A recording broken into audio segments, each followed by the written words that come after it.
हे class 10 students, welcome है आपका इस न्यू सीरीज के अंदर।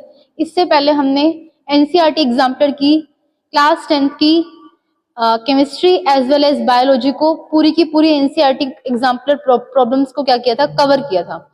तो आज से हम फिजिक्स की सीरीज को स्टार्ट कर रहे हैं और टुडेज जो हमारा चैप्टर रहेगा वो क्या रहेगा, electricity and it's electric current. So अब से हम लोग क्या करेंगे, फिजिक्स के एनसीईआरटी की प्रॉब्लम्स को सॉल्व करेंगे एग्जाम्पलर की। So let's start today's session. So our first question of the electricity chapter is, multiple choice question हमारे इस सेक्शन में रहेंगे, ठीक है। हाँ जी,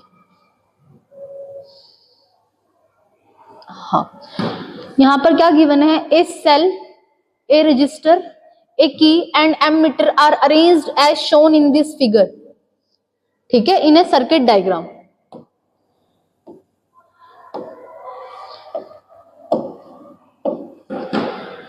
figure number 12.1, the current recorded in the ammeter will be, ठीक है, वो पूछ रहा है कि एमीटर में करंट कैसा रहेगा। यहाँ पर आपको बताना है कि ए में ज्यादा रहेगा, बी में ज्यादा रहेगा, सी में ज्यादा रहेगा, किसके अंदर ज्यादा रहेगा। तो देख सकते हैं, आपको पता है यहाँ पर क्या है, आपका ये एमीटर है। क्या है, एमीटर, जो कि किसको मेजर करने का काम करता है, करंट को मेजर करने का काम करता है। किसको मेजर करने का काम करता है, करंट को आपको यहाँ पर क्या करता है, मेजर करता है। और आप देख सकते हैं यहाँ पर आपके सारे के सारे जो भी कंपोनेंट्स हैं वो किसमें अरेंज्ड है, सीरीज कंडीशन के अंदर। किसमें है, सीरीज में। देख सकते हैं ये भी सीरीज में है, ठीक है, यहाँ पर भी आपका सीरीज में है और ये भी क्या है, सीरीज में है, ठीक है। किसमें है, सीरीज में है। और आपको पता है सीरीज कंडीशन के अंदर आपका जो करंट रहता है वो क्या रहता है, सेम रहता है। क्या रहता है, सेम रहता है, ठीक है। तो फर्स्ट के अंदर भी क्या रहेगा, सेम। यहाँ पे फर्स्ट, सेकंड, थर्ड तीनों के अंदर ही क्या रहेगा, सेम रहेगा। The same in all the cases. Reason क्या देंगे, ठीक है, क्या देंगे यहाँ पर, बिकॉज सीरीज कंडीशन के अंदर, ठीक है, करंट क्या रहता है हमारा, सेम रहता है। करंट डिवाइड नहीं करता है, करंट क्या रहेगा, सेम रहेगा। ये बात कुछ की पॉइंट्स हैं जो कि आपको ध्यान रखने हैं इलेक्ट्रिसिटी को सॉल्व करते वक्त, ठीक है। So our next question is, in the following circuit heat produced in the resistor or a combination of a resistor connected to a 12 volt battery will be। हाँ जी, यहाँ पर आपको कुछ सर्किट्स गिवन है 1, 2 and 3, ठीक है। तो पूछ रहा है कि किसके अंदर हीट प्रोड्यूस यहाँ पर क्या होगी, सबसे ज्यादा होगी, ठीक है। तो हमें हीट प्रोड्यूस बतानी है, ठीक है, हीट क्या बतानी है, हीट प्रोड्यूस बतानी है। आपको पता ही होगा लॉ, जब हम यहाँ पर हीटिंग इफेक्ट पढ़ते हैं तो H जो होता है वो आपके किसके इक्वल होता है, I स्क्वेयर RT के इक्वल होता है, ठीक है। किसके इक्वल होता है, I स्क्वेयर RT के इक्वल होता है। तो हमें क्या दे रखी है, रेजिस्टेंस दे रखी है। ये आपको क्या दे रखे हैं, रजिस्टर दे रखे हैं। एक रजिस्टर यहाँ पर 2 ओम का दे रखा है, यहाँ पर 2 रजिस्टर दे रखे हैं और दोनों किसमें है, सीरीज में है, ठीक है। अगर आप इसका रेजिस्टेंस निकालेंगे तो कितना आएगा, 2 ओम। यहाँ पर अगर आप टोटल रेजिस्टेंस निकालेंगे तो कितना आएगा, 4 ओम, बिकॉज ये किसमें कनेक्टेड है, सीरीज के अंदर कनेक्टेड है। और अगर आप यहाँ पर टोटल रेजिस्टेंस निकालेंगे तो कितना आएगा, 1/2 प्लस में 1/2, एलसीएम कितना लेंगे, यहाँ पर कितना आएगा, 2।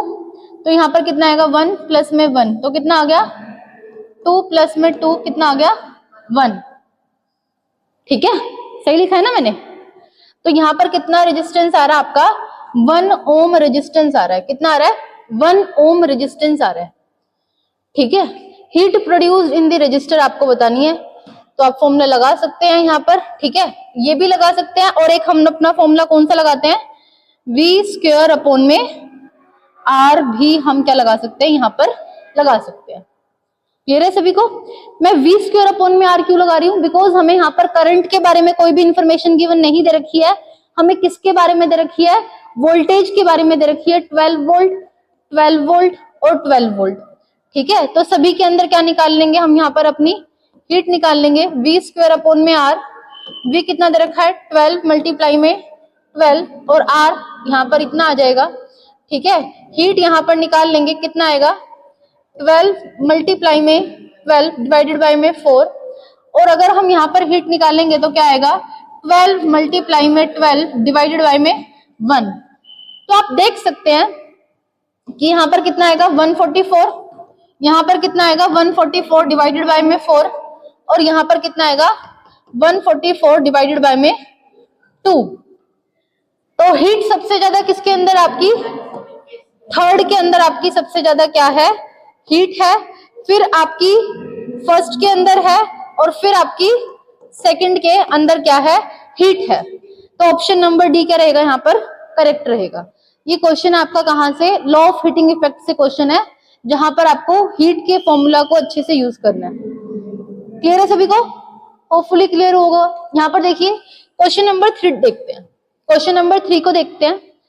Electrical resistivity of A given metallic wire depends upon, हाँ जी, इलेक्ट्रिकल रेजिस्टिविटी बेसिकली एक प्रॉपर्टी है जो कि nature of material of wire के ऊपर डिपेंड करती है, और किसके ऊपर डिपेंड करती है, टेम्परेचर के ऊपर क्या करती है, डिपेंड करती है। तो देख लेते हैं, जब भी हम लोग रेजिस्टेंस को देखते हैं, रेजिस्टेंस रो एल अपॉन में A, basically rho represent the resistivity, ठीक है।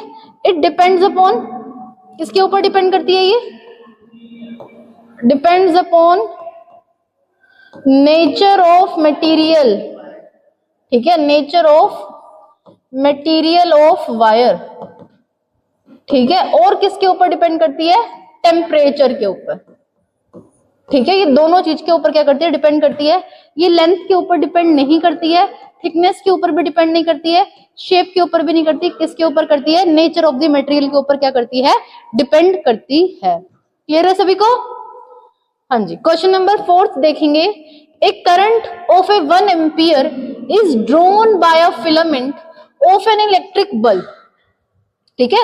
एक इलेक्ट्रिक बल्ब का जो फिलामेंट है वो 1 एम्पियर करंट को क्या कर रहा है, विड्रॉ कर रहा है, ठीक है। Number of the electrons passing through a cross section of the filament 16 second would be रफली, हाँ जी। तो पूछ रहे कि 16 सेकेंड के अंदर कितने नंबर ऑफ इलेक्ट्रॉन्स पास होंगे आपके। बेसिकली क्वेश्चन कहां से, आपका क्वांटाइजेशन से है, कहां से है, क्वांटाइजेशन से है, ठीक है। हम लोग क्या प्रॉपर्टीज पढ़ते हैं, क्वांटाइजेशन प्रॉपर्टी पढ़ते हैं। Quantization basically equal to N upon N is equal to में ई। क्यू यहाँ पर क्या है, आपका चार्ज है, क्या है, चार्ज की एक प्रॉपर्टी होती है क्वांटाइजेशन, ठीक है। चार्ज की एक प्रॉपर्टी क्या रहती है, क्वांटाइजेशन रहती है, where the N is equal to the number of electron, n is equal to the number of electron and E is equal to the charge on one electron। एक electron के ऊपर कितना charge होता है, ये आपका क्या रहता है, E रहता है, क्या रहता है, E रहता है, ठीक है। तो आपसे पूछ रहा है नंबर ऑफ इलेक्ट्रॉन, पूछ रहा है, क्या पूछ रहा है, नंबर ऑफ इलेक्ट्रॉन वो आपसे पूछ रहा है, ठीक है। क्यों हम सब पढ़ के आए हैं, ठीक है।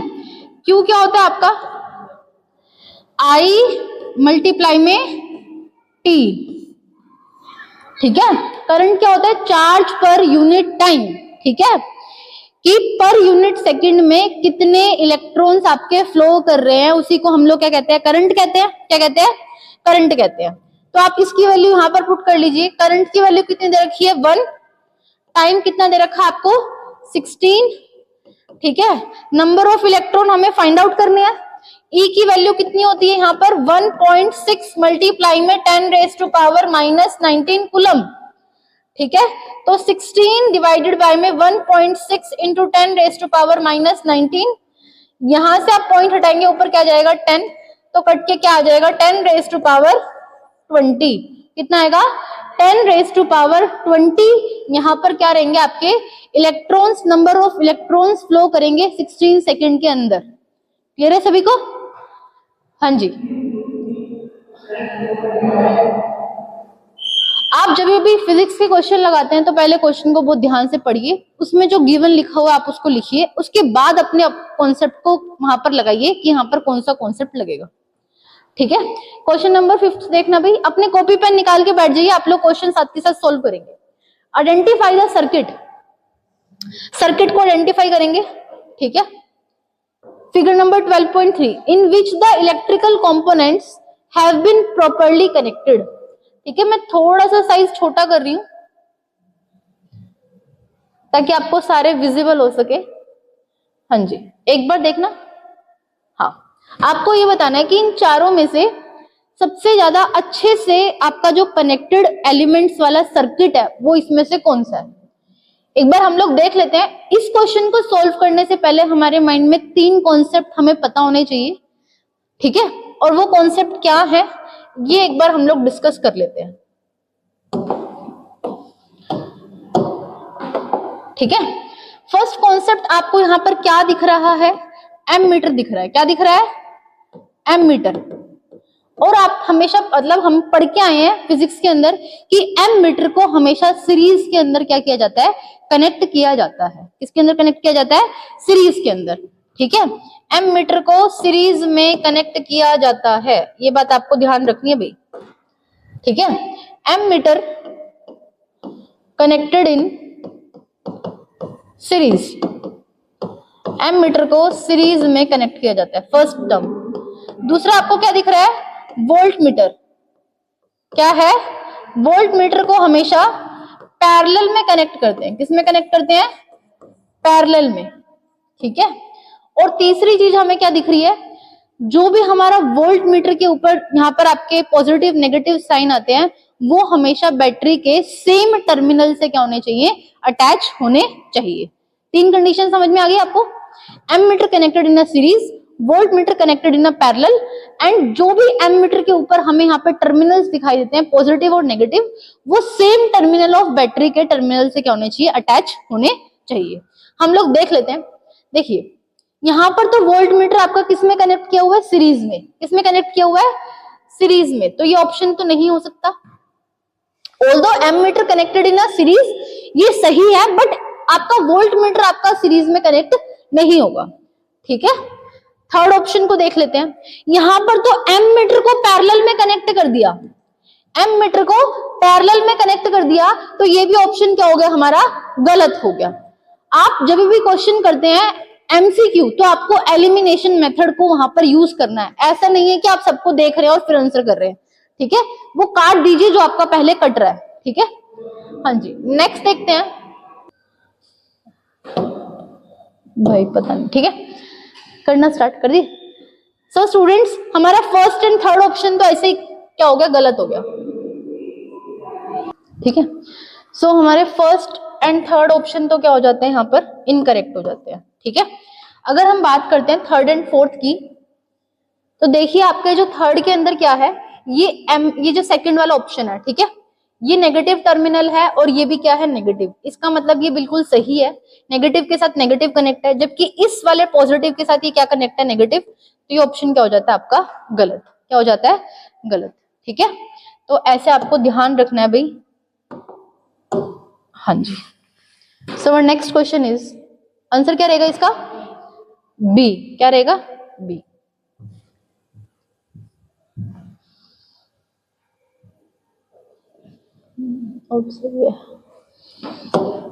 ठीक है, what is the maximum resistance can be made using a 5 resistor. ठीक है, हमारे पास 5 रजिस्टर्स दे रखे हैं, जिसमें से हर एक रजिस्टर का जो रेजिस्टेंस है वो कितना है, 1/5 ओम है। निकाल लेते हैं। ठीक है, हमें क्या निकालना है, टोटल रेजिस्टेंस निकालना है। क्या निकालना है, टोटल रेजिस्टेंस हमें निकालना है।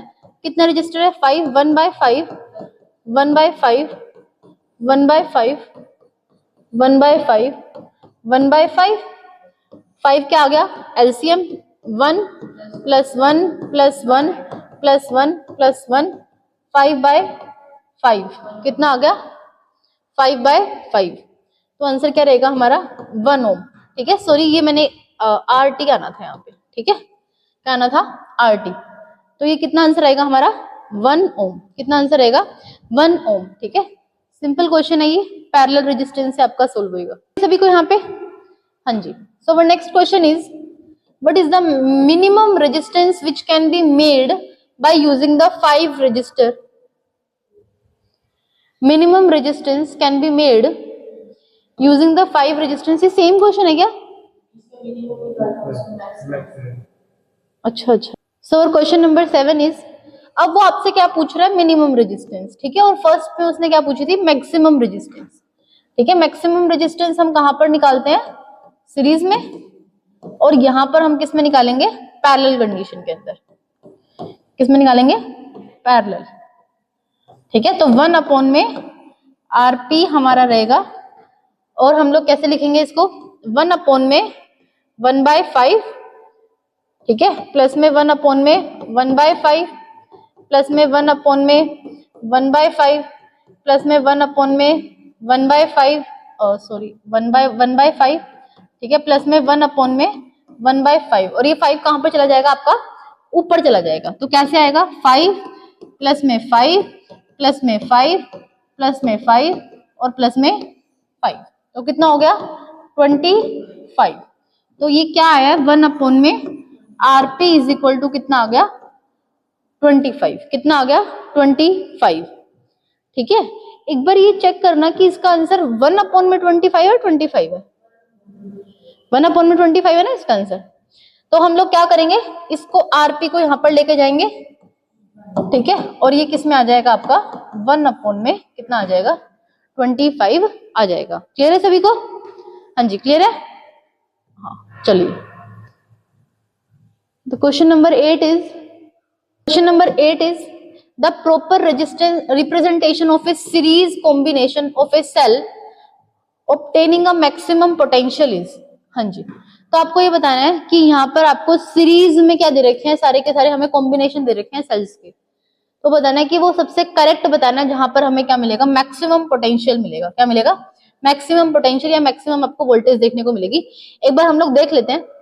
देखो भाई, ये तो नहीं होगा क्योंकि नेगेटिव के साथ नेगेटिव कनेक्ट नहीं होता, तो हमने क्या कर दिया? कैंसिल, ठीक है। यहाँ पर तो ज्वाइन ही नहीं कर रखा, तो ये भी क्या हो जाएगा? गलत। यहाँ पर भी आपका क्या नहीं कर रखा? ज्वाइन नहीं कर रखा। Positive negative positive negative positive negative positive negative, तो हमारा फर्स्ट करेगा करेक्ट रहेगा, ठीक है। तो ऑप्शन नंबर 1 क्या आ गया? ये ए क्या आ गया? करेक्ट आ गया, ठीक है। Which of the flowing represent the voltage? हाँ जी, वो आपसे पूछ रहे हैं कि वोल्टेज क्या होता है, ठीक है। वोल्टेज बेसिकली पोटेंशियल, ठीक है। पर यूनिट चार्ज को मूव कराने के लिए आपको कितना वर्क करना पड़ता है, यही तो आपकी क्या कहलाती है? वोल्टेज कहलाती है। क्या कहलाती है? वोल्टेज। आपको एक यूनिट चार्ज को, 1 यूनिट चार्ज को, ठीक है, मूव कराने में, ठीक है, मूव कराने में जितना वर्क डन करना पड़ता है, जितना वर्क डन करना पड़ता है, उसी को आप लोग क्या कहते हो? वोल्टेज। और इसी को क्या बोलेंगे? 1 वोल्टेज। क्या बोलेंगे? 1 वोल्टेज। इसका ये मतलब है, ठीक है। तो देख लेते हैं। देखो, वोल्टेज हमें निकालनी है, तो work done per unit charge, ठीक है, work done per unit charge. एक यूनिट चार्ज को मूव कराने के लिए हमें कितना वर्क करना पड़ता है, इसी को हम लोग क्या बोलते हैं? पोटेंशियल, या फिर हमारा क्या रहेगा? ये वोल्टेज। अब हमें क्यू को निकालना है। क्यू क्या है? आपका करंट मल्टीप्लाई में टाइम, ठीक है। तो आप यहां पर V इज इक्वल टू में W, I मल्टीप्लाई में T। तो आप ये देख लीजिए कहां पर लिखा हुआ है? वर्क डन करंट मल्टीप्लाई में टाइम। तो ये क्या रहेगा? हमारा करेक्ट आंसर रहेगा। क्लियर है सभी को? सबको क्लियर है? हाँ जी, नेक्स्ट चलते हैं।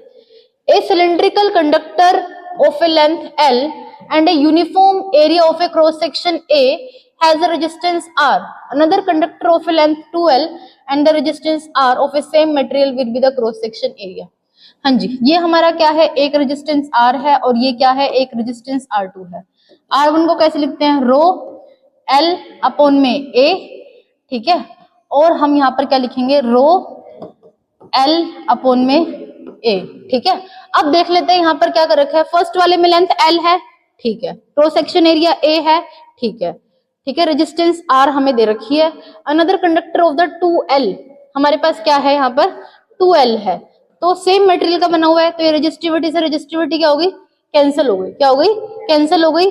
और ये R से R भी क्या हो गया? कैंसिल हो गया, क्योंकि दोनों क्या दे रखे हैं? R और R दे रखे हैं। क्या दे रखे हैं? R और R दे रखे हैं। अब हमारे पास क्या बचा? L अपॉन में A, ठीक है, अपॉन में 2L अपॉन में A, क्या बचा 2L अपॉन में A। तो ये क्या जाएगा आपका L अपॉन में A मल्टीप्लाई में 2L अपॉन में A। तो ये A से A भी कैंसिल हो गया, ये L से L भी कैंसिल हो गया, तो यहाँ पर आपका क्या आएगा 1 बाय में 2, क्या आएगा 1 बाय में 2। और यहाँ पर हमारे पास क्या था, देख सकते हैं आप, ये 1 बाय में 2 था ये वाला, ठीक है। और यहाँ पर हमारे पास क्या था, रेजिस्टेंस था, क्या था रेजिस्टेंस, ठीक है। और नीचे भी हमारे पास क्या था, रेजिस्टेंस था। सपोज करते हैं ये इसका था, तो ये जब आप R डैश निकालेंगे, ठीक है, तो ये अगर यहाँ पर जाएगा R dash is equal to कितना आ जाएगा, ये आपका यहाँ पर कितना आ जाएगा भाई 2A आ जाएगा, है ना, ठीक है। तो हमें क्या दे रखा था, यहाँ पर एक सिलेंड्रिकल कंडक्टर दे रखा था जिसकी लेंथ क्या है L है, और uniform area of cross section A दे रखा है, इतना दे रखा है। रेजिस्टेंस क्या दे रखी है, R दे रखी है। तो हमें क्या दे रखी है, R1 और R2 दोनों क्या दे रखे हैं, इक्वल दे रखे हैं, R और R दे रखे हैं। रो L अपॉन में A, रो 2L अपॉन में A डैश, एक को मैंने A मान लिया और एक को क्या मैंने मान लिया A डैश मान लिया, ठीक है। तो ये हमारा R से R कैंसिल हो गया, रो से रो कैंसिल हो गया, L से L कैंसिल हो गया, तो हमारे पास क्या बच गया, ये बच गया 1 अपॉन में A डिवाइडेड बाय में 2 अपॉन में A डैश, ठीक है। तो ये ऊपर जाएगा तो कितना बन जाएगा 1A डैश मल्टीप्लाई में A मल्टीप्लाई में 2। तो जब ये यहाँ पर जाएगा तो क्या बन जाएगा, A dash is equal to में 2A, क्या बन जाएगा A dash is equal to में 2A। तो आंसर क्या रहेगा भाई इसका 2A क्या रहेगा, करेक्ट रहेगा, ठीक है। हाँ जी, चलिए नेक्स्ट क्वेश्चन देखते हैं। हाँ जी, ये वाला क्वेश्चन देखते हैं, question number 11। A student carries out an experiment and plots VI graph, क्या है VI graph of the 3 samples of A nichrome wire. हाँ जी, तो वो क्या लेता है, एक निक्रोम की वायर लेता है और उनके क्या देखता है, वोल्टेज और करंट का क्या देखता है, ग्राफ देखता है, ओम्स लॉ। और उसको 3 रेजिस्टेंस देखने को मिलते हैं, R1, R2 और R3 respectively. Which of the following is the true. देखिए ये आपको एक ग्राफ दे रखा है, ठीक है, ये ग्राफ है, यहाँ पर आपका क्या है I और यहाँ पर क्या है V। अगर आप लोग ओम्स लॉ लगाते हो, voltage is directly proportional to the current, तो अगर आप इसको डिराइव करते हो तो V इज इक्वल टू में क्या आता है आपका IR आता है, क्या आता है V इज इक्वल टू में IR। तो जब भी आप इसका ग्राफ बनाते हो तो आपका वोल्टेज हमेशा Y वाली एक्सिस पे आता है और जो आपका करंट है वो किस में आता है, X एक्सिस पर आता है, तब जाके आपका जो स्लोप निकलता है वो क्या निकलता है, R निकलता है। मेरी बात ध्यान से सुनना, कई बार आप पेपर में ऐसे वाले क्वेश्चन आ गए हैं कि वो उनकी एक्सिस को बदल देते हैं, ठीक है। आपकी Y एक्सिस पे वो किसको देता है, करंट को देता है, और X एक्सिस पे वो किसको देता है, वोल्ट को देता है। जबकि हम लोग जब भी ओम्स लॉ लगाते हैं तो आपका Y एक्सिस पे क्या रहता है, वोल्ट रहता है, और X एक्सिस पे क्या रहता है, I रहता है। ये बात आपको ध्यान रखनी है, ठीक है। तो जब भी आप इसका क्या निकालते हैं, tan थीटा निकालते हैं, तो कितना आता है, वो रेजिस्टेंस के इक्वल आता है स्लोप। तो अगर हमें अब इसका स्लोप निकालना है, किसका निकालना है, इसका निकालना है, तो यहाँ पर देखना, अगर ये यहाँ पर है I है, ठीक है, और ये यहाँ पर क्या है V है, क्या है V है। I कहाँ पर ले लिया हमने, X एक्सिस पे, और ये कहाँ पर ले लिया आपने Y एक्सिस पे, आपने क्या ले लिया V एक्सिस पे। तो हम क्या लगाएंगे tan थीटा। tan थीटा कितना होता है आपका, परपेंडिकुलर अपॉन में बेस, ठीक है, परपेंडिकुलर अपॉन में बेस। परपेंडिकुलर क्या है, I अपॉन में R, सॉरी I अपॉन में V। तो हमारा क्या आंसर निकल कर आएगा, 1 अपॉन में R। क्या निकल कर आएगा, 1 अपॉन में R। इसका मतलब इस वाले ग्राफ का जो आपका स्लोप आया है वो कितना आया आपका, 1 अपॉन में R आ गया। कितना आ गया, 1 अपॉन में R आ गया। इतनी चीज सबको क्लियर है, ठीक है। आपको पता है जो स्लोप होता है वो किसके इक्वल होता है, tan थीटा के इक्वल होता है। किसके इक्वल होता है, tan थीटा के इक्वल होता है, ठीक है। इट मींस अगर tan थीटा बढ़ेगा, ठीक है, तो आपका रेजिस्टेंस क्या होगा, कम होगा, क्योंकि इनका दोनों को क्या है, इनवर्स रिलेशन है। कैसा रिलेशन है, इनवर्स। ये बात सबको समझ में आ रही है, क्या ये बात सबको समझ में आ रही है। थीटा के बढ़ने से, देखिए यहाँ पे थीटा क्या है, कम, यहाँ पर क्या है, ज्यादा, और यहाँ पर क्या है, उससे ज्यादा। तो इस वाले में क्या है, ये थीटा क्या है, सबसे ज्यादा है, तो R1 क्या होगा आपका सबसे कम होगा और R3 क्या होगा आपका सबसे ज्यादा होगा। क्या ये बात सबको समझ में आ रही है? R3 is greater than R2 is greater than R1। क्या ये चीज सबको समझ में आ गई? फिर से एक्सप्लेन करूं?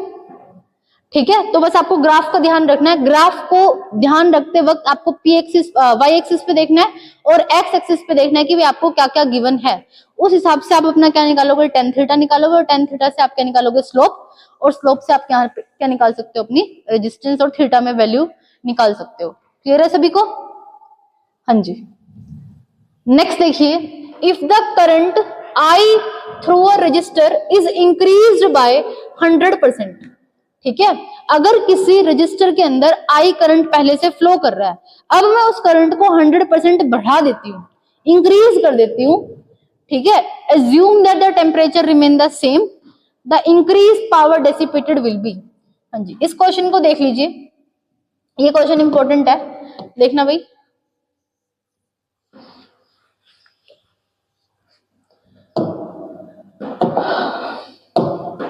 देखिए, अगर पहले आपका करंट कितना था, आई था, क्या था, आई। सबसे पहले हमें पावर देखनी है, क्या देखनी है, पावर।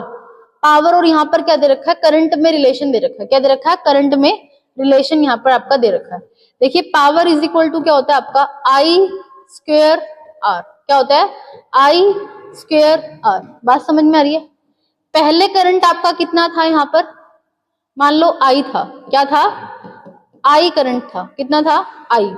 अब की बार हम करंट किससे बढ़ा रहे हैं, यहाँ पर 100% क्या कर रहे हैं, इंक्रीज कर रहे हैं। क्या कर रहे हैं, 100% क्या कर रहे हैं, इंक्रीज कर रहे हैं। आप यहाँ पर अपना करंट देख लीजिए, क्या कर रहे हैं हम लोग, 100%। ठीक है, ओल्ड जो मेरा करंट था, ओल्ड करंट कितना था, यहाँ पर आई था, कितना था, आई। अगर मैं न्यू करंट की बात करती हूँ, किसकी बात करती हूँ, न्यू करंट की बात करती हूँ, तो मेरा पहले करंट कितना था, आई। अब क्या हो गया, 100% और हमने क्या कर दिया, उसको इंक्रीज कर दिया, 100% ऑफ क्या कर दिया, आई कर दिया। इसका क्या मतलब है, आई 100% को आप क्या लिख सकते हो, 100 अपॉन में 100 लिख सकते हो। ठीक है, 100 अपॉन में क्या लिखोगे, 100, और ये कट जाएगा आपका, तो ये कितना बन जाएगा, आई प्लस में आई। कितना बन जाएगा, आई प्लस में आई, तो कितना बन जाएगा, 2i। कितना बन जाएगा, 2i। इसका मतलब पहले जो आपका रजिस्टर में करंट फ्लो कर रहा था वो कितना कर रहा था, i, बट अगर आपने उसको 100% से इंक्रीज कर दिया तो कितना हो गया, 2i। पहले पावर कितनी थी आपकी, आई आर स्क्वेयर, कितनी थी, आई आर स्क्वेयर। अब कितनी होगी, ठीक है, 2i का स्क्वायर करना पड़ेगा आपको। ठीक है, ये अपनी क्या पावर थी, ओल्ड पावर थी। अगर हम अपनी न्यू पावर देखें, क्या देखें, न्यू पावर को देखें, तो ये कितना आएगा आपका, इस i की बजाय क्या डालूंगी, 2i। क्या डालूंगी, 2i का यहाँ पर क्या करूंगी, स्क्वायर, और यहाँ पर क्या आ जाएगा, r। 2 का स्क्वायर कितना होगा, 4, तो यहाँ पर क्या आएगा, 4i स्क्वायर r। तो ये आपकी न्यू पावर आ गई, और ये आपकी कैसी पावर थी, ओल्ड पावर थी। कैसी पावर थी, ओल्ड पावर थी। अब हम चेंज इन पावर निकाल सकते हैं। ठीक है, हम लोग क्या करेंगे, चेंज इन पावर निकाल देंगे। क्या करेंगे, चेंज इन पावर निकालेंगे। चेंज इन पावर कैसे निकालेंगे, न्यू पावर को, न्यू पावर में से ओल्ड पावर माइनस कर देंगे, 4i स्क्वायर में से माइनस कर देंगे कितना, i स्क्वायर r। तो कितना आ गया आंसर हमारा, 3i स्क्वायर r। ये हमारा क्या आ गया, आंसर आ गया 3i स्क्वायर r। अब वो पूछता है परसेंटेज इंक्रीज बताना है। क्या बताना है, परसेंटेज इंक्रीज जब भी हम निकालते हैं तो क्या लिखते हैं, हमारी जितनी भी न्यू पावर आई है और हमारे पास पहले कितनी पावर थी, मल्टीप्लाई में क्या कर देते हैं, 100। क्लियर है सभी को? हाँ जी, हाँ बिल्कुल सही है। ठीक है, परसेंटेज बतानी है अब हमें। तो हमारी न्यू पावर कितनी है, 3i स्क्वायर। कितनी है, 3i स्क्वायर। और पुराने वाली पावर कितनी थी, i स्क्वायर r, मल्टीप्लाई में 100। i स्क्वायर r से i स्क्वायर r कैंसिल, तो कितना आ जाएगा, 300% हमारी क्या कर गई, इंक्रीज कर गई। क्या सबको समझ में आ गया भाई? ठीक है, 300% क्या कर गई, हमारी इंक्रीज कर गई। ठीक है, होपफुली आपको ये क्वेश्चन समझ में आ गया होगा। कुछ नहीं करना, बस आपको पावर का फॉर्मूला लिखना है।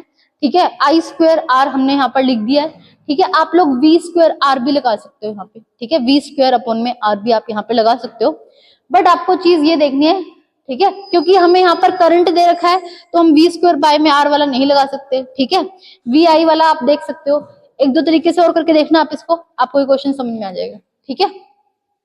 हाँ जी, नेक्स्ट देखिए, the resistivity does not change, हमारी रेजिस्टिविटी कब चेंज नहीं करती, द मटेरियल इज चेंज तब तो हमारी रेजिस्टिविटी चेंज करेगी, द टेम्परेचर इज चेंज तभी भी हमारी रेजिस्टिविटी करेगी, the shape of the register is changed, अगर हमारा रजिस्टर का शेप ही चेंज हो जाए तब हमारी रेजिस्टिविटी चेंज नहीं करती है, क्योंकि रेजिस्टिविटी मटेरियल की वो प्रॉपर्टी है जो कि नेचर ऑफ मटेरियल और हमारे टेम्परेचर के ऊपर क्या करती है, डिपेंड करती है। ये बात क्लियर है सभी को? हाँ जी, नेक्स्ट देखते हैं, ठीक है। Our next question is, in an electrical circuit, हमारे पास क्या है, एक इलेक्ट्रिकल सर्किट है जिसमें 3 इनकैंडेसेंट बल्ब्स दे रखे हैं A B C of the rating 40, 60 and 100 watt respectively are connected in a parallel to an electrical source.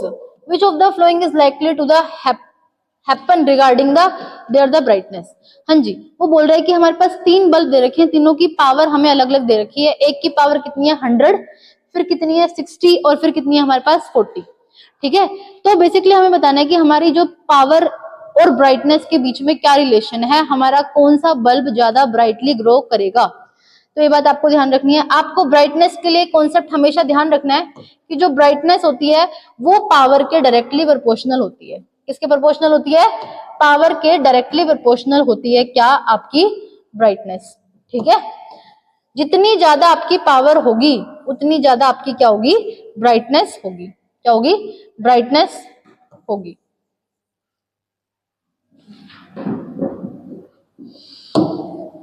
ठीक है, यहां पर देख लेते हैं। तो कुछ बच्चे तो वैसे भी इसका आंसर कर देंगे देख के, है ना, 100 वोट से, बट हम थोड़ा सा देख लेते हैं। ठीक है, मान लेते हैं कि ये हमारे पास क्या है, ठीक है, हमने 3 बल्ब लगा रखे हैं यहाँ पर, और तीनों बल्ब कैसे लगा रखे हैं? हमने पैरेलल में लगा रखे हैं। कैसे लगा रखे हैं? पैरेलल में। एक हमारा कैसा है 40, 60 और ये क्या है हमारा 100 वोट का बल्ब है। ठीक है, हाँ जी। पावर जो होती है वो डायरेक्टली प्रोपोर्शनल है किसके? आपके ब्राइटनेस के। किसके है? ब्राइटनेस के डायरेक्टली प्रोपोर्शनल है। ठीक है, पावर इज इक्वल टू में, ठीक है, कौन सा फॉर्मूला लगाऊंगी मैं यहाँ पे? V स्क्वायर अपॉन में R वाला, क्योंकि आपको पता है पैरेलल कंडीशन के अंदर हमारा जो वोल्टेज रहता है वो क्या रहता है? सेम रहता है। क्या रहता है? वोल्टेज क्या रहता है आपका? सेम रहता है, V स्क्वायर अपॉन में R। ठीक है, वोल्टेज क्या है? सब में सेम है। वोल्टेज क्या है? सब में सेम है। तो जितनी ज्यादा आपकी कम रेजिस्टेंस होगी उतना ज्यादा आपका पावर होगा। जितनी ज्यादा आपकी कम रेजिस्टेंस होगी उतना ज्यादा क्या होगा? आपका पावर होगा। ठीक है, कम रेजिस्टेंस का मतलब है 100 वोल्ट में सबसे कम रेजिस्टेंस होगी, फिर 60 वोल्ट में होगी और फिर 40 वोल्ट में होगी। कम रेजिस्टेंस है तभी तो पावर आपकी क्या आ रही है? ज्यादा आ रही है। और जितनी ज्यादा आपकी पावर डिसिपिएट करेगी उतना ही ज्यादा आपका क्या होगा? ब्राइटनेस होगा बल्ब का। क्या होगा? ब्राइटनेस होगा बल्ब का। तो आंसर देख लेते हैं। Brightness of the all bulb will be the same, नहीं। Brightness of the bulb A will be the maximum, ठीक है, ये भी गलत है आपका। Brightness of the bulb V will be more than of the A, ये बात सही है। C will be the next, हाँ जी, ऑप्शन नंबर क्या रहेगा हमारा? C। क्या रहेगा? C। क्लियर है सभी को? हाँ जी, ब्राइटनेस से आपके क्वेश्चन आ सकते हैं, बस आपको ब्राइटनेस का एक कॉन्सेप्ट ध्यान में रखना है, brightness is directly proportional to the power. ठीक है, क्वेश्चन नंबर 15 देखते हैं। इन एन इलेक्ट्रिकल सर्किट, हमारे पास कोई भी एक इलेक्ट्रिकल सर्किट है जिसमें 2 रजिस्टर हमारे पास प्रेजेंट है, 2 ohm and the 4 ohm respectively are connected in a series to give us 6 volt battery। ठीक है, वो हमें क्या देता है? 6 volt बैटरी से क्या कर रखे? Connected. The heat dissipated by the 4 ohm resistance in the 5 second will be। ठीक है, अरे भाई 4 क्वेश्चन रह गए। ठीक है, तो आप यहां पर देख लीजिए, आपको क्या निकालनी है? हीट निकालनी है। क्या निकालनी है? हीट। बना लेते हैं इलेक्ट्रिकल सर्किट। ये क्या है हमारे पास? क्या है? एक इलेक्ट्रिकल सर्किट है। कितने से कनेक्टेड है? 6 वोल्ट से। कितने से कनेक्टेड है? मान लेते हैं ये हमारा 2 ओम है और ये हमारा कितना है? 4 ओम है। दोनों सीरीज में है तो रेजिस्टेंस टोटल निकालेंगे तो कितना आ जाएगा, 4 प्लस में 2 इज इक्वल टू में 6 ओम आ जाएगा। कितना आ जाएगा, 6 ओम आ जाएगा। तो अब आपसे वो पूछ रहा है, ठीक है, हीट बतानी है आपको। क्या बतानी है, हीट। और हीट का फॉर्मूला तो हम अच्छे से जानते हैं, ठीक है, आई स्क्वेयर आर टी, ये क्या रहता है हमारा फॉर्मूला रहता है। करंट कितना आ रहा है, ठीक है, क्योंकि सीरीज कंडीशन है, सीरीज कंडीशन में क्या रहता है, करंट सेम रहता है, तो ओम्स तो लगाएंगे। V इज इक्वल टू में क्या आ जाएगा, आई आर, ठीक है। वोल्टेज कितना दे रखा है यहाँ पर अपना 6 बाय में 6, तो कितना आ गया यहाँ पर 1 एम्पियर क्या आ गई हमारी करंट आ गई। क्या आ गई, 1 एम्पियर क्या आ गई, करंट आ गई। तो यहाँ पर पुट कीजिए 1 मल्टीप्लाई में 1 मल्टीप्लाई में रेजिस्टेंस कितना दे रखा है 4 ओम, कितना दे रखा है 4 ओम, और इसको मल्टीप्लाई कीजिए किससे, 6 से। किससे मल्टीप्लाई करेंगे, 6 से। आंसर देख लो भाई, ठीक है। टाइम नहीं मल्टीप्लाई किया क्या, सॉरी सॉरी सॉरी, टाइम यहाँ पर क्या दे रखा है आपका 5 दे रखा है, ठीक है। कितना दे रखा है, 5 दे रखा है, ठीक है। तो कितना आंसर आ गया आपका 20 जूल। क्लियर है। आपको क्वेश्चन को पढ़ना है, जो गिवन दे रखा आपको लिखना है, उसके बाद जो भी आपसे यहाँ पर डायग्रामेटिकली बनता है आप यहाँ पर बनाइए, उसके बाद अपने कॉन्सेप्ट को लगाइए, आपका आंसर निकल जाएगा, ठीक है। अब नेक्स्ट क्वेश्चन इज 16, ठीक है। An electrical kettle consume 1 kilowatt of the electrical power when operated at the 220 volt. A fuse wire what rating will be the used for? एक आपके पास इलेक्ट्रिकल केटल यहाँ पर दे रखी है, जो कितनी पावर को कंज्यूम कर रही है, यहाँ पर 1 किलोवाट पावर को क्या करती है, कंज्यूम करती है, when operated at 220 वोल्ट, ठीक है, जिसको हम लोग ऑपरेट करते हैं किसके ऊपर, 220 वोल्टेज क्या दे रहे हैं हम उसको प्रोवाइड कर रहे हैं। तो वो कह रहा है कि फ्यूज वायर में कितनी करंट होनी चाहिए। फ्यूज वायर में करंट पूछ रहा है आपसे, किसमें पूछ रहा है, फ्यूज वायर में। तो लगा देते हैं, ठीक है। पावर कितनी दे रखी है भाई, 1 किलोवाट। 1 किलोवाट को किसमें कन्वर्ट करेंगे, पहले तो वोट में, 1 मल्टीप्लाई में 1000, तो कितना आ गया यहाँ पर 1000 वोट आपका आ गया, ठीक है। पावर क्या होता है आपका, एनर्जी पर यूनिट टाइम। क्या होता है, एनर्जी पर यूनिट टाइम आपकी क्या आती है, पावर आती है, ठीक है। तो पावर मल्टीप्लाई में अगर आप क्या करते हो, टाइम करते हो, यहाँ पर क्या दे रखिए, सॉरी 220 वोल्ट। तो अगर आपको पावर निकालनी है, पावर इज इक्वल टू में क्या करेंगे, V मल्टीप्लाई में I, क्या करेंगे, V मल्टीप्लाई में I, हाँ जी, ठीक है। पावर को यहाँ पर रखिए 1000, और वोल्टेज कितना दे रखा है 220, कितना दे रखा है 220, और यहाँ से क्या निकालेंगे अपना करंट, क्या निकालेंगे, करंट, ठीक है। काट दीजिए, कितने पे कटेगा ये इस पे कट गया, 22 पे कितने पे कटेगा, 4.54, ठीक है। 4.54 क्या रहेगा, इसका करंट आ जाएगा, क्या आ जाएगा, करंट। तो मान लेते हैं कि इसमें से इतना करंट फ्लो कर रहा है। अभी आपको ये देखना है कि इसमें से कितना करंट फ्यूज वायर के अंदर होना चाहिए। बेसिकली फ्यूज वायर क्या होती है, जो ज्यादा करंट आने पर अपने आप को क्या कर देती है, मेल्ट कर लेती है। क्या कर लेती है, मेल्ट। तो इससे तो ज्यादा करंट आना चाहिए, ठीक है। कितना आना चाहिए, इससे तो ज्यादा। इससे कम आएगा तो फ्यूज वायर का यहाँ पे कोई काम नहीं होगा। तो कितना आंसर आना चाहिए हमारा, 5 एम्पियर करंट क्या होना चाहिए, फ्यूज वायर के अंदर होना चाहिए। कितना होना चाहिए, फ्यूज वायर के अंदर कितना करंट होना चाहिए, 5 एम्पियर करंट होना चाहिए, ठीक है। ये देख लो भाई। सर बस 2 मिनट और रुक जाइए, क्वेश्चन खत्म हो गए, ठीक है। लास्ट क्वेश्चन है 17 और 18 यहाँ पे। हाँ जी, क्वेश्चन नंबर 17 देखिए, 2 resistor of a resistance 2 ohm and a 4 ohm when connected to a battery will have, ठीक है। दो आपके पास यहाँ पर क्या दे रखे हैं, रजिस्टर्स दे रखे हैं। एक तो 2 ओम का रजिस्टर दे रखा है, रेजिस्टेंस दे रखा है, और एक 4 ओम का दे रखा है। तो आपको पूछ रहा है कि बैटरी में हम इसको किस तरीके से क्या करेंगे, कनेक्ट करेंगे। देख लेते हैं। Same current flowing through them when connected in the parallel. अरे नहीं भाई, पैरेलल में तो हमारा करंट क्या होता है, डिवाइड करता है। पैरेलल में हमारा करंट क्या करता है, डिवाइड करता है। Same current flowing through them when connected in a series, बिल्कुल सही बात है, ठीक है, ये option. Same potential difference across when connected in a series, नहीं, सीरीज में हमारा कभी भी पोटेंशियल डिफरेंस सेम नहीं होता है, बल्कि किसमें होता है, पैरेलल में होता है। डिफरेंट पोटेंशियल डिफरेंस नहीं। तो हमारा ऑप्शन नंबर क्या रहेगा, बी क्या हो जाएगा, करेक्ट हो जाएगा, ठीक है। लास्ट क्वेश्चन रहेगा आज की क्लास का, unit of electrical power may be expressed as. हाँ जी, वो आपसे पावर की यूनिट पूछ रहा है। किसकी यूनिट पूछ रहा है, पावर। पावर क्या होता है आपका, अभी मैंने फॉर्मूला बताया था। Work done per unit time भी लिख सकते हो, एनर्जी पर यूनिट टाइम भी लिख सकते हो, कुछ भी लिख सकते हो आप इसको, ठीक है। बेसिकली एनर्जी और पावर में क्या डिफरेंस है? Energy is a capability of doing work is known as energy. कितने समय में आप वो काम कर रहे हो वो आपकी क्या कहलाएगा? पावर कहलाएगा। क्या कहलाएगा? पावर। जब पर यूनिट टाइम आ जाता है तो क्या आ जाता है? आपका पावर आ जाता है। तो आपको ये बात याद रखनी है। तो एनर्जी किस में होती है? जूल में, ठीक है। और ये क्या है हमारा? सेकंड। तो जूल सेकंड तो नहीं होगा क्योंकि जूल पर सेकंड आनी चाहिए। क्या आनी चाहिए? जूल पर सेकंड आनी चाहिए। ऑप्शन को कैंसिल करो, ठीक है। और अब हमें क्या देखना है? पावर को देखना है। पावर का एक फॉर्मूला और हमने पढ़ा है, VI पढ़ा है। V की यूनिट क्या होती है? वोल्ट। और इसकी यूनिट क्या होती है? एम्पियर। क्या होती है? एम्पियर। ये तो इसका हो सकता है पावर का फॉर्मूला। तो ये आंसर हमारा रहेगा। किलोवाट आवर किसकी होती है? एनर्जी की होती है। देखो किलोवाट आवर, अगर ये पावर है और ये एनर्जी अपॉन यूनिट टाइम है, अगर मैं पावर की मल्टीप्लाई टाइम से कर दूं तो पावर किस में आ गया? किलोवाट में आ गया। और टाइम किस में आ गया? यहाँ पर आर के अंदर आ गया। ये तो हमारी एनर्जी की यूनिट हो गई ना। ये यूनिट भी हमारी एनर्जी की और ये भी, ये दोनों एनर्जी की यूनिट है। तो ये दोनों भी क्या हो जाती है? गलत हो जाती है। हमें किसकी बतानी है? पावर की बतानी है। पावर की यूनिट क्या रहेगी हमारी? वोल्ट एम्पियर रहेगी। तो स्टूडेंट्स यहाँ पर हमने फिजिक्स के हमारे इलेक्ट्रिसिटी चैप्टर के एमसीक्यू को कवर कर लिया है। इसकी नेक्स्ट हमारी जो क्लास रहेगी हम वहां पर शॉर्ट आंसर टाइप को कवर करेंगे। So please stay continue with this series. Thanks for watching.